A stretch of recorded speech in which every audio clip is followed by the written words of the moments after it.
Good morning, children. Yesterday we heard the story of Noah. Noah and his family were saved from the great flood. Today we want to talk a little bit about why Noah's family was saved. And if we want to be saved and want to be taken care of by God, we need to follow Noah's example.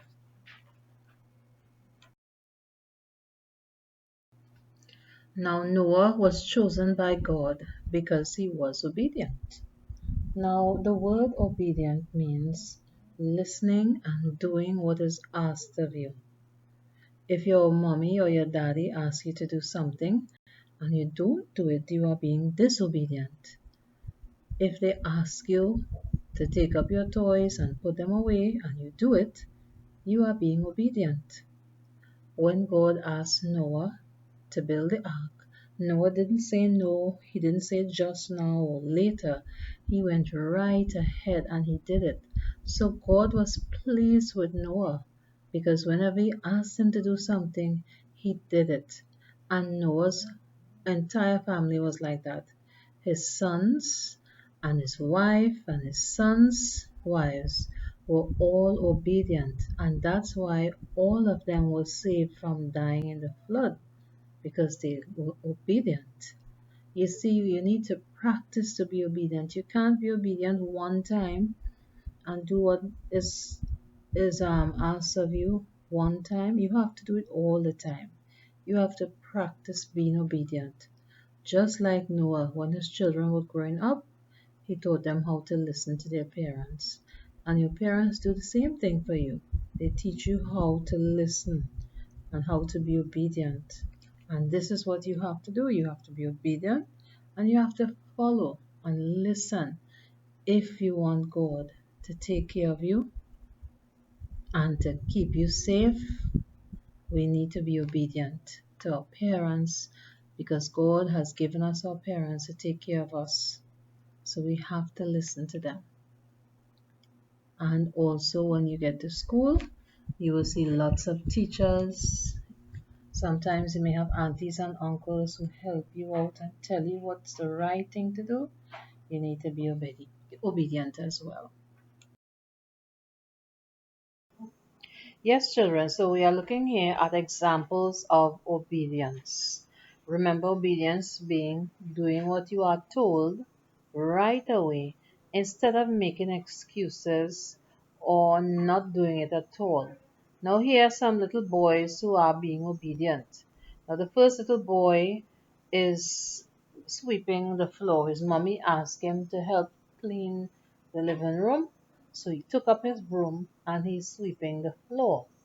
Next, we see a little boy who is sitting very quietly in a chair.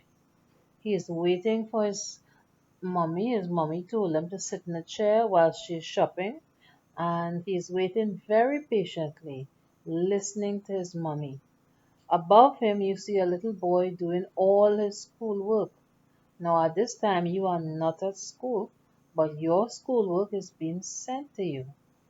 And when your schoolwork is sent to you, you are supposed to be obedient enough and do as you're told. Do all your work and don't leave anything out.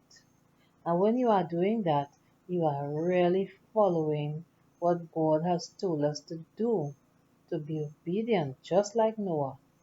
Now, here we have a little boy. His mommy always tells him to make up his bed after he gets up every morning. So he is being obedient and he's making up his bed.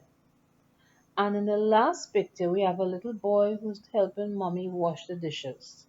He just drank juice in his cup and he went to the sink on his little chair and he is washing his cup so that his mommy will not have to tell him to do it again. She always tells him when he's finished drinking his juice, he needs to wash his cup, and that is what he's doing. So, these are just some examples of how you can be obedient. You can think of other ways of being obedient to your parent, but the best way is to listen to them when they are talking and do what you are told. So when we think about Noah, children, we think about obedience. And we also think about being faithful. Now we know that obedience means to do as you are told quickly and without complaining or making excuses. Being faithful means learning to wait. Noah waited for a very long time building his boat whilst people were laughing at him because the rain wasn't falling and he was building a boat on dry land. Of course, they thought he was looking silly, but no one knew what God had asked him to do, and instead of saying no or giving up, he continued to do as God told him to do. So I encourage you as well to be faithful just like Noah. Continue doing what you are told to do and not stopping it. Being obedient is a habit. It's not something you do one time. It's something that you do each time. And very soon, people will know you for your obedience. Just like Noah, God was happy with him and actually proud of Noah for listening to everything that he had told him.